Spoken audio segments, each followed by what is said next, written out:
नमस्कार दोस्तों, स्वागत है आपका हमारे YouTube चैनल पर। दोस्तों, कभी आपने सोचा है कागज और लौंग की मदद से करें प्रचंड वशीकरण?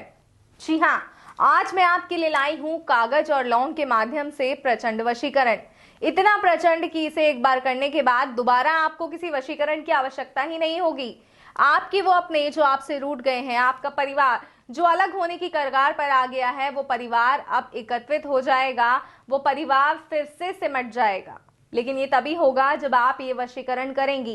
दोस्तों, कई बार हमारे आपसी रिश्ते इतने बिगड़ जाते हैं कि वो टूटने लगते हैं। तो ऐसे समय हमें एक ऐसे सहारे की आवश्यकता होती है, एक ऐसे सुझाव की, एक ऐसे उपाय की आवश्यकता होती है जो हमारा घर बचा दे, हमारे अपने हमारे पास लौटा दे। तो आज ऐसा ही एक उपाय मैं आपके लिए लाई हूँ, तो इसलिए ध्यान से सुनिएगा इस उपाय को, इस विधि को, एक प्रचंड मंत्र को। तो आइए समय बर्बाद ना करते हुए मैं आपको बताती हूँ कि हमें सामग्री क्या क्या चाहिए। हमें सिर्फ एक कागज, एक पेन और ये 2 लौंगों की आवश्यकता होगी इस विधि को करने में। सोचिए, सिर्फ इतनी सी सामग्री से कैसे कोई वश में होगा। तो आइए आज मैं बताती हूँ कि कैसे होगा। आपको कागज पर उस व्यक्ति का नाम लिखना है जिसे आप वश में करना चाहते हैं। मान लीजिए उसका नाम मोहन है, तो इस तरह आपको इस कागज पर उस व्यक्ति का नाम लिखना है। कागज पर आप उस व्यक्ति का नाम लिखिए और उस व्यक्ति का ध्यान कीजिए जिसे वश में करना चाहते हैं। और 2 लौंग लीजिए, कागज में इस नाम के ऊपर 2 लौंग रख के इस कागज को इस तरह मोड़ लीजिए, इस तरह कि लौंग बाहर ना निकले।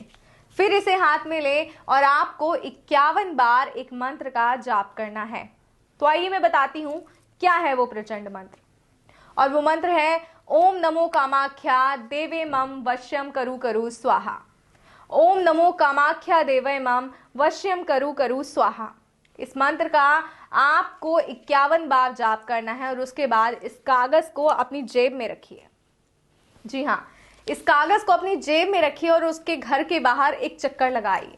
आपको उससे बात नहीं करनी, उससे मिलना तक नहीं है, सिर्फ और सिर्फ उसके घर के बाहर एक चक्कर लगा के आना है। उसके बाद जब आप लौटेंगे तो इस कागज को आपको जला देना है और कुछ समय बाद आप देखेंगे कि आपका वशीकरण किस तरह असर कर गया, किस तरह ये वशीकरण ने अपना असर दिखाया है और वो व्यक्ति पूरी तरह आपका हो गया। वो व्यक्ति सिर्फ और सिर्फ आपका ही होकर रह जाएगा, सिर्फ आपके आसपास रहना चाहेगा, सिर्फ आपसे बात करना चाहेगा।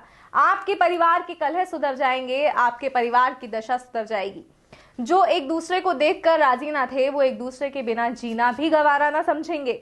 ऐसा ही होगा। इस विधि का सही प्रयोग कीजिएगा। तो दोस्तों, आप गुरुजी को कॉल करें, उनसे अपने सवाल पूछें, जवाब लें और अपनी समस्या बताकर समाधान लें और अपने आप को खुशहाल बनाएं। तो दीजिए इजाजत। जय माता दी।